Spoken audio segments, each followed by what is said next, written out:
Jonah 1. Jonah flees from the Lord. The word of the Lord came to Jonah, son of Amittai. Go to the great city of Nineveh and preach against it, because its wickedness has come up before me. But Jonah ran away from the Lord and headed for Tarshish. He went down to Joppa, where he found a ship bound for that port. After paying the fare, he went aboard and sailed for Tarshish to flee from the Lord. Then the Lord sent a great wind on the sea, and such a violent storm arose that the ship threatened to break up. All the sailors were afraid, and each cried out to his own good.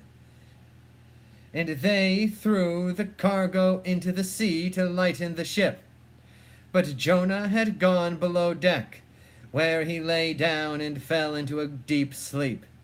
The captain went to him and said, "How can you sleep? Get up and call on your God. Maybe he will take notice of us so that we will not perish." Then the sailors said to each other, "Come, let us cast lots to find out who is responsible for this calamity."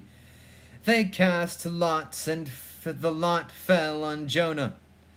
So they asked him, "Tell us who is responsible for making all this trouble for us. What kind of work do you do? Where do you come from? What is your country? From what are your people?" He answered, "I am a Hebrew, and I worship the Lord, the God of heaven, who made the sea and the dry land." This terrified them, and they asked, "What have you done?" They knew he was running away from the Lord, because he had already told them so. The sea was getting rougher and rougher, so they asked him, "What should we do to you to make the sea calm down for us?" "Pick me up and throw me into the sea," he replied, "and it will become calm. I know that it is my fault that this great storm has come upon you." Instead, the men did their best to row back to land, but they could not, for the sea grew even wilder than before.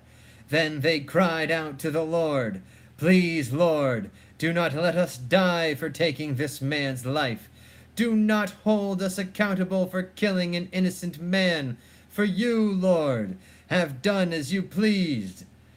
Then they took Jonah and threw him overboard, and the raging sea grew calm. At this the men greatly feared the Lord, and they offered a sacrifice to the Lord, and made vows to him. Jonah's prayer. Now the Lord provided a huge fish to swallow Jonah, and Jonah was in the belly of the fish 3 days and 3 nights. Amen. Praise be to God. Jesus Christ. Jah Rastafari.